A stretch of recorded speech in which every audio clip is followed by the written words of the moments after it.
Hello everyone, welcome to my YouTube channel keep learning with Divya. तो आप लोगों की एग्जामिनेशन प्रिपरेशन कैसे चल रही है? मैंने आप लोगों की डेट शीट देखी तो एज यूजुअल हमेशा की तरह जिस तरह से इग्नो वाले रिलीज करते हैं, तो 16 ऑफ दिसंबर को आपका साइकोपैथोलॉजी है, देन 26 दिसंबर को आपका साइको डायग्नोस्टिक है एंड 27 ऑफ दिसंबर को आपका जो है साइकोथेरेपेटिक्स है। तो मतलब कि साइकोथेरेपेटिक के लिए आपको कोई भी छुट्टी नहीं है, ये हमेशा से चलता आ रहा है। तो आज का मेरा ये वीडियो आप लोगों के लिए इसलिए स्पेशल है कि मैंने साइकोथेरेपेटिक के जो है प्रीवियस ईयर क्वेश्चन 10 मार्क्स के क्वेश्चन जो है लेकर आई हूँ। ये आप डेली एक क्वेश्चन पढ़ना, मैं क्वेश्चन की लिस्ट है, टोटल 25 क्वेश्चन होंगे। आप ये क्वेश्चन छोड़ के नहीं जाइएगा, क्योंकि जब आप 26 तारीख को एग्जाम दे के आएंगे उसके बाद सिर्फ आपको रिवीजन का टाइम होगा। ठीक है, तो अभी बहुत टाइम है आपके पास सिर्फ PYQ करना। ठीक है, जो ये क्वेश्चंस मैं आप लोगों को लिखवाऊंगे, ओनली क्वेश्चन देखो लिखना आपको पड़ेगा। मुझे टाइम लगेगा तो कुछ इंपॉर्टेंट क्वेश्चन मैं एक्सप्लेन कर लूंगी। ये आप मेरे साथ साथ लिखेंगे, वीडियो पूरी देखेंगे। अगर जब मैं डिक्टेट कर रही हूँ अगर आपको कुछ चीज समझ नहीं आएगी तो लास्ट में मेरे हैंड रिटन जो ये क्वेश्चन है इसका एक फोटोग्राफ मैं साथ के साथ डालूंगी, तो आप पॉज करके जो है वहां से राइट डाउन कर लेना। बट इन क्वेश्चंस को छोड़ना नहीं। ये 10 मार्क्स के, इसके साथ साथ आपके 6 मार्क्स के क्वेश्चंस भी कवर अप हो जाएंगे और 3 मार्क्स के क्वेश्चन भी कवर अप हो जाएंगे। तो ये हमारे जून 2015 से लेकर जून 2023 तक जितने भी 10 नंबर के क्वेश्चंस आए हैं वो मैं आप लोगों से शेयर करूंगी। ठीक है, चलिए राइट डाउन कीजिए, मेरे साथ साथ लिखिए, कोशिश करिए, मैं बहुत आराम से ही डिक्टेट कराऊंगी। So question number 1 for 10 marks psychotherapeutic का। ठीक है, what is the analytic psychology? What are the basic concepts of analytic psychology that distinguish it from the Freud psychoanalysis? ठीक है, इसके लिए आपको जो है ना फ्रॉइड जो है बहुत अच्छे से करना है, उससे रिलेटेड बहुत ज्यादा क्वेश्चंस आए हैं। ठीक है, एक 10 मार्क्स के लिए ये क्वेश्चन आया। Then question number 2, what do you understand by object relation theory? Discuss the application in psychotherapeutic process.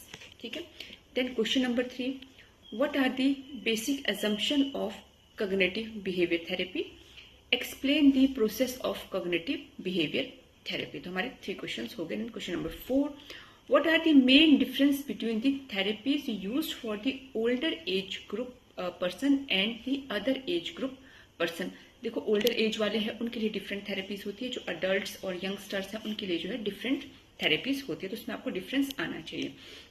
Then we have question number 5, discuss the Freud topographical model of the personality. देखो second question आ गया Freud से related. Describe the different stages of the psychosexual development. तो Freud को तो आपने छोड़ना ही नहीं है, इससे हमेशा के हमेशा क्वेश्चंस आएंगे। इसका एक प्रॉपर ग्राफ बनता है, मुझे टाइम लगेगा, डेफिनेटली मैं करवाऊंगी, बट फ्रॉइड को छोड़कर आपने नहीं जाना है। ठीक है, now question number 6, question number 6 में आएगा discuss the different operant conditioning procedure. Then question number 7, give a historical overview of the development of the cognitive behavior therapy and prevent the ABC model. और ये ABC model 6 marks के लिए भी देखने को मिला है। Then question number 8, what is a psychoanalysis? Discuss major tenets of the Freud psychoanalysis as a therapeutic procedure.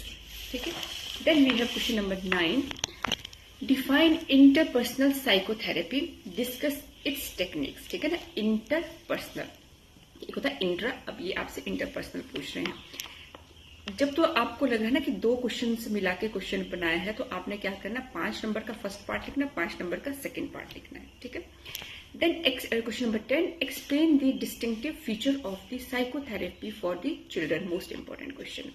Then question number 11, explain the concept of the integrative psychotherapy, then discuss various methods of the psychotherapy integration. Then we have question number 12, discuss the principle and the techniques of the family therapy. बहुत easy है, आ जाए तो अच्छा लगेगा, family therapy बहुत easy है समझने के लिए भी। ठीक है, then we have question number 13, what are the characteristics of a behavior modification? Discuss some procedure of the operant conditioning. ठीक है, 13 questions हो गए। Now write down question number 14, what is dysfunctional thinking? In this context, explain the process of the cognitive behavior therapy. ठीक है ना, CBT cognitive behavior therapy आपको आनी ही आनी चाहिए। जिस टाइम आप साइकोपैथोलॉजी का एग्जाम देंगे तो आपसे जब रेमेडीज ये सब चीजें पूछी जाएगी तो आपने हर जगह पे CBT तो लिखना ही लिखना है। तो अब इसमें आपको पता होना चाहिए कि कॉग्निटिव बिहेवियर थेरेपी होती क्या है। ठीक है, ये अपना थॉट प्रोसेस को चेंज करने के लिए होती है। आई थिंक मैंने कराया है इसके बारे में।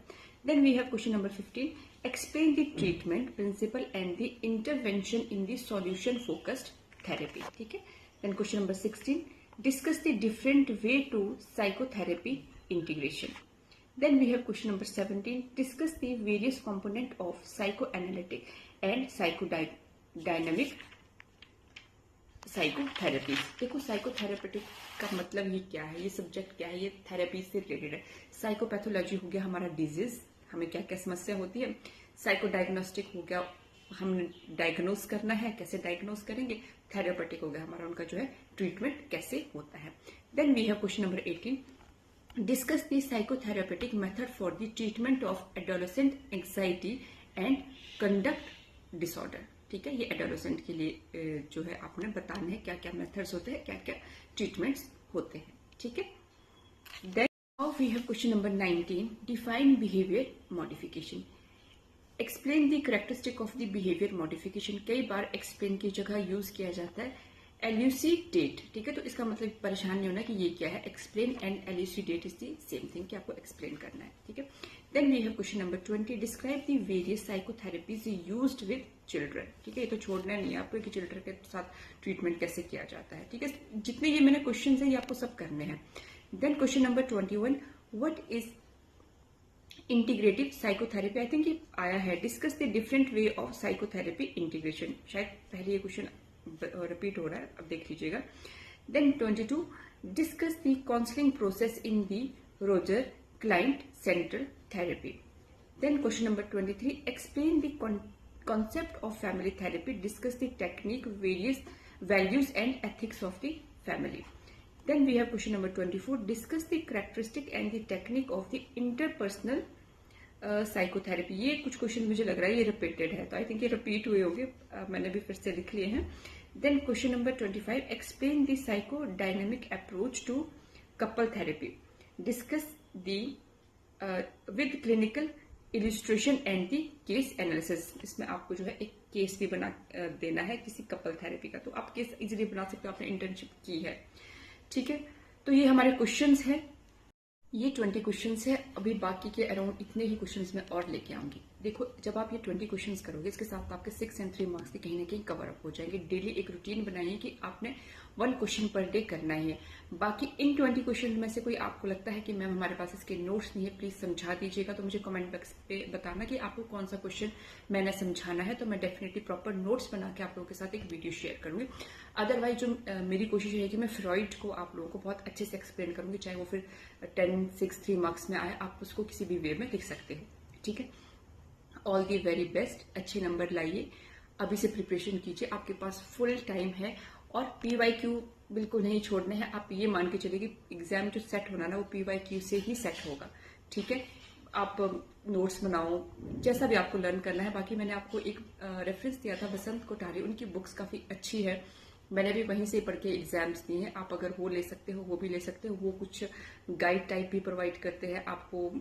लास्ट मिनट की जो होते हैं ना हमारे लास्ट मिनट रिवीजन, उस टाइप के भी क्वेश्चंस वो आपको प्रोवाइड करते हैं, वो आप देख सकते हैं। शायद अमेजोन पे भी अवेलेबल होंगे, मैं कोई उनकी ऐड नहीं कर रही हूँ, लेकिन मैंने वहां से पढ़ा तो मैं आपको ये चीज बता रही हूँ। ठीक है, तो मैं ये 25 क्वेश्चन है, इसमें 3-4 क्वेश्चन रिपीट हुए, बाकी के जो और बचते हैं अभी पूरे ये जून 23 तक नहीं हुए, बाकी के क्वेश्चन बचेंगे उसको मैं लेके आऊंगी। तो all the very best, thanks for supporting my channel, जल्द मिलते हैं।